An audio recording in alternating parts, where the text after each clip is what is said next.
అందరికీ నమస్తే. నా పేరు రోషిత నాయుడు. నేను 75 స్వాతంత్ర దినోత్సవ శుభాకాంక్షలు. నా తోటి విద్యార్థులకు, ఇక్కడికి వచ్చిన పెద్దవాళ్ళకు, మా టీచర్స్కు అందరికీ నమస్తే. నేను ఇప్పుడు ఆగస్ట్ 15 గురించి చెప్పబోతున్నాను. మనం ఇప్పుడు జెండా పండుగ ఎందుకు జరుపుకుంటున్నాం?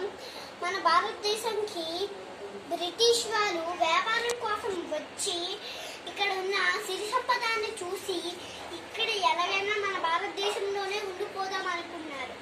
వాళ్ళు ఏం చేశారంటే అలాగే చేశారు. ఇక్కడ సిరి సంపదాన్ని తీసుకువెళ్ళిపోయారు. అప్పుడు సిరి సంపద తీసుకువెళ్ళిపోవడమే కాదు, వాళ్ళని నానా ఇబ్బందులు పెట్టేవారు.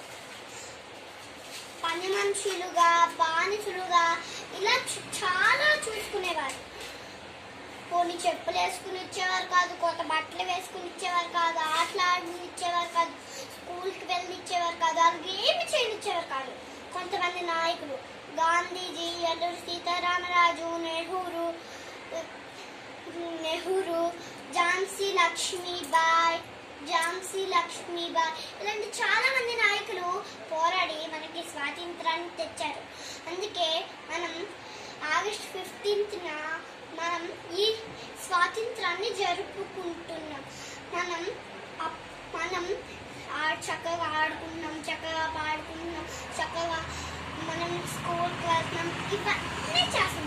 హాయిగా ఉండడమే ఈ స్వాతంత్రం.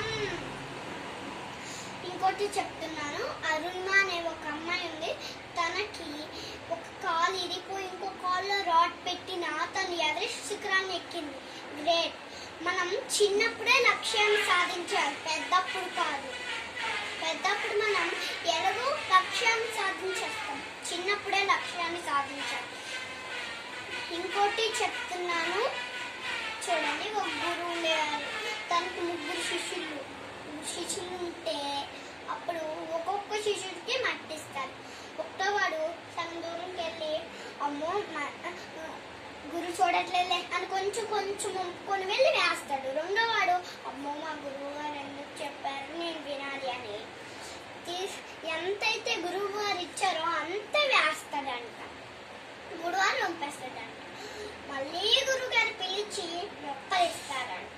ఒకటో వాడికి సాలకుండా వెండిపోయింది, రెండో వాడికి ఫలితం దక్కింది, మూడో వాడికి ఏమీ దక్కలేదు, ఎండిపోయిన మొక్క. ఎవరికి ఫలితం వచ్చింది? రెండో వాడికి ఫలితం వచ్చింది. మనం పెద్దోళ్ళు చెప్పిన మాట వినాలి. టీచర్స్, అమ్మ నాన్న, పెద్దోళ్ళు, చిన్నోళ్ళు, చాలా మంది మాటలు వినాలి. మనం వినాను అలా అనకూడదు. ఈ అవకాశాన్ని ఇచ్చారు కాబట్టి మళ్ళీ మీకు నమస్తే చెప్పుకుంటున్నాను.